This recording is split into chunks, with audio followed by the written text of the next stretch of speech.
Okay, so this one is going to be more about matching and the first erotic situation that happened. So the first thing I wanted to talk about is matching. This is a really common terminology used on the forums, one that took me a minute to understand completely. Basically, what it is if you write a line, we'll just say you're writing and you write a single line, then your co-author will also write a single line. This concept is so foreign to me, it was very difficult to grasp. And the reason I say that is because I don't match whoever I'm writing with. I write what I think needs to be written. I don't add extra. I don't come up with things. I mean, you could make going to the restroom sound appealing or even extend it into a 10 or 12 paragraph sentence, story, and never once make it seem inappropriate. You don't need to do that, so I don't do it. And I've gone out of my way to let the co-author know I don't expect them to do it either. Just the concept of it bothers me. You should only be writing, in my opinion, when I write stories, you should only really be writing what you think needs to be written. And if that's a paragraph or if it's a half a page, it's entirely up to you. Descriptions, behaviors, actions, inner dialogue, outer dialogue, whatever it is that you need to write down should be written. And so that's kind of where I stood on that, and the other person may not have much to say at all. So I wouldn't want them to intentionally extend what they're writing so that they can match this script that's been written prior to their own writing. And I learned later that the reason this matching is so important is because people feel inadequate if they're not matching what you've written. So if you've written one line and they return with a page of information, the first thing that comes to mind is concern, right? Maybe this person doesn't like that I write this way. Maybe this person is not comfortable with the fact that I'm writing this way. And when dealing with me personally, that's not something I think about at all. So I've gone out of my way to let the co-author know, please don't think this way. Please just write however it is you want to write, whether that's a paragraph or if that's a page of information. Just write whatever you want to. Never match me. Never try to match me, because I am not going to match them. Right? If they write a paragraph, I'm very likely to come back with a page of information or half a paragraph or 5 paragraphs. I will write what needs to be written at that point. So, with that said, let's get into the first erotic situation that happened. So, I've heard this terminology used in a lot of different ways. Smut, porn. I've always read it as erotica, basically. You expect to see some of it in romance novels. You expect to see some of it in Harlequin novels and stuff like that. But for me, I didn't want this to overshadow the story at all. Yes, it can be there. Yes, it can happen, but it definitely should not be,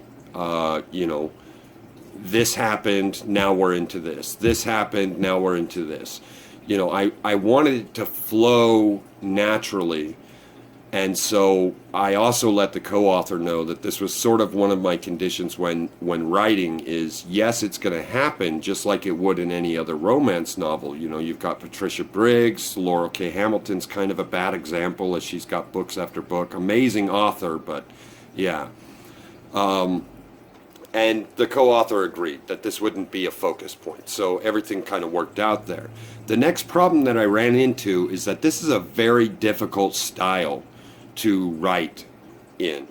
I've always considered the two hardest things to write is erotica and violence, right? These are the two hardest things that I have found to write.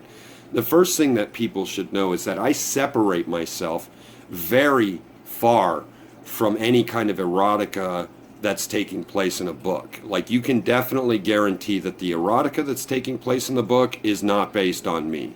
I've probably not done what's happening in the book, or I'm not basing this on any part of my life. This isn't something that I would do or have done. And if I have done it, I'm certainly not writing about it.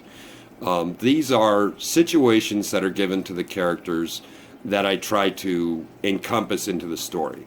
Next is, I don't really like, I don't want to say grungy, but blunt interactions with one another. So they consider this a type of role play, right? But I haven't seen role play in this way. Role play is usually a direct counter to one another. So while I can understand why it's called role play, I don't see it that way. I kind of see this more as a co-writer, and you're writing a story, and that story needs to feel like a story, right? It needs to flow like a book would. And so when I'm writing, I'm using words and behaviors that are very different from what I've read. I'm not using blunt, the blunt side of a hammer to really drive home what's happening. It's not profanity this or profanity that, or he does this and he does that, quick wham bam thank you ma'am kind of things. That I try to use alluring, sensual words to really drive home a feeling, which is what I think violence and erotica needs. You need to kind of feel what's happening there. Otherwise, it just comes off as no different than picking up a magazine or your typical Harlequin. And so, the first time that they have this encounter, there's a lot of questions regarding it, right? Like, she leaves the door open kind of suggestively, but he's in doubt. Did she leave the door open inviting him in? Did she leave the door open because she forgot to close it? And if so, how would he react? With his amount of confidence and overconfidence, would he just go in there and have at it and so forth? So I just decided that the best thing to do would be to go in there and act like he was invited in there, and then it didn't lead to home base, right? He didn't make it to home base. Instead, he ended up doing something that I thought kind of came off romantic. Is he sat next to her on the side of the tub while she's in the tub, and he grabbed a loofah and just kind of started washing her. In a very sensual way, kind of washed her. And then from there, it kind of went on to second and third base, but he never made it home. And he didn't want to. This wasn't really about him, so he never even took his clothing off for most of this. This was kind of all about her. He's doing that mirroring effect that I talked about earlier. He's doing something that he felt would manipulate her in such a way that she would trust him. And so, yeah, for their first encounter, it's not the cut and dry, hey, let's do this, you live in my house now, let's get it on, this is going to be part of an everyday thing, let's do this.